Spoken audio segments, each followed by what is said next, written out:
আসসালামু আলাইকুম দর্শক, আমরা আজকে বারবিকিউ পার্টি করতেছি। এইটা হচ্ছে তেলাপিয়া মাছের বারবিকিউ। দেখেন কি চমৎকারভাবে বড় বড় 1 কেজি 1.5 কেজি ওজনের আরও ছোট ওজনেরও মাছ দিয়ে বারবিকিউ করতেছি। টোটাল 5টা মাছের বারবিকিউ। তো দর্শক, আপনারা যারা এই শীতের দিনে বারবিকিউ খেতে পছন্দ করেন তারা অবশ্যই ভিডিওটি কমেন্ট করবেন, আর ভিডিওটি অবশ্যই শেয়ার করে দেবেন আপনার বন্ধুকে মেনশন করে, যাকে নিয়ে বারবিকিউ খেতে চান। আর আমার ফেসবুক পেজ, ইউটিউব চ্যানেল নতুন হয়ে থাকলে অবশ্যই সাবস্ক্রাইব করে পাশে থাকবেন। তো আজকে আমরা হঠাৎ করেই প্ল্যান করলাম, যেহেতু শুক্রবার বন্ধের দিন, তো বাজারে গিয়ে দেখলাম বড় বড় মাছ উঠেছে তেলাপিয়া। প্ল্যান করে ফেললাম যে রাতে বারবিকিউ খাওয়া যাক। তারপর যেই প্ল্যান সেই কাজ, নিয়ে আসলাম বড় বড় ওজনের তেলাপিয়া মাছ। নিয়ে আসার পরে সুন্দর করে কেটে মশলা দিয়ে ফ্রিজে একটু রেখে দিলাম। রেখে দেওয়ার পরে এই যে সন্ধ্যাবেলায় শুরু করে দিলাম বারবিকিউ পার্টি।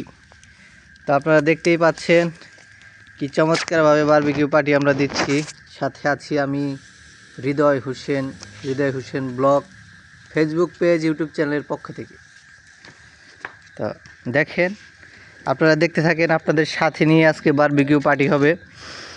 আপনাদেরকে দেখাবো আমরা কিভাবে বারবিকিউ পার্টি দিচ্ছি, আর এগুলা ভাজা কীরকম হবে, কীরকম হচ্ছে, সম্পূর্ণ দেখার আমন্ত্রণ রইল আপনাদের।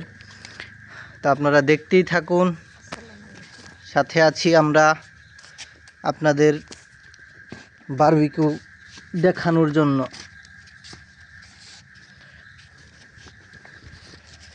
তো বড় বড় মাছ কিন্তু আমরা এনেছি।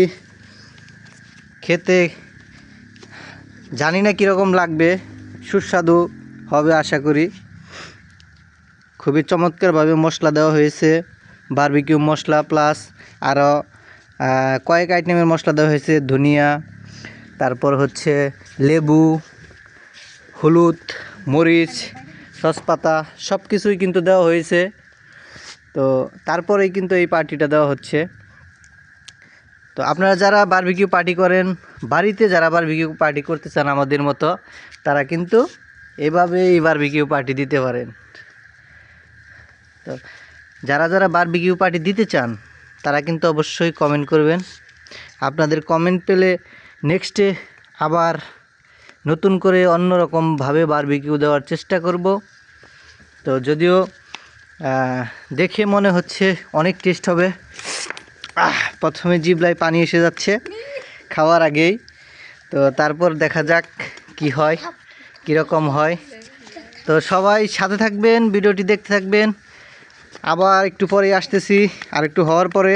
সে পর্যন্ত ভালো থাকবেন, সুস্থ থাকবেন, অবশ্যই ভালো কাজের সাথে থাকবেন। আসসালামু আলাইকুম।